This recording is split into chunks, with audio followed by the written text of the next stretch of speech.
My experience coming here is I was a track coach for about 7 years before coming here.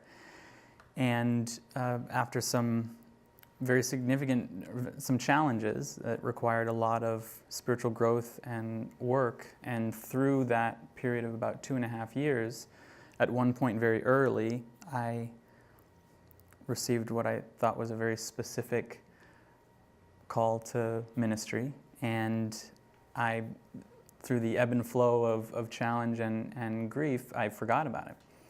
And then about 2 years later, after a period of more than a year of just very solid daily study, feeling very much on my game, the idea came again.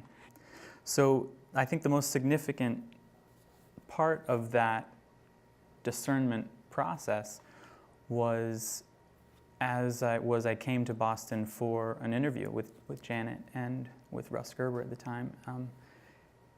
And there were all kinds of applications, all kinds of forms I had to fill out, and they basically took those and put them aside, and through a variety of questions essentially asked, what's the quality of your heart? How much can you love? And I almost broke into tears right there in the interview, just because I realized that's the question. That's the question I wanted to be asked, and that's what I wanted to work on. And I'm not saying by any stretch that my scores on those categories were sufficient to the task, but it was something that I could apply my whole effort to with no reservations. So I came and have never regretted coming. Have absolutely loved the journey here. So have you found that your capacity to love has grown here in the corridors of the BU School of Theology? I found my capacity to do more reading than I've ever done.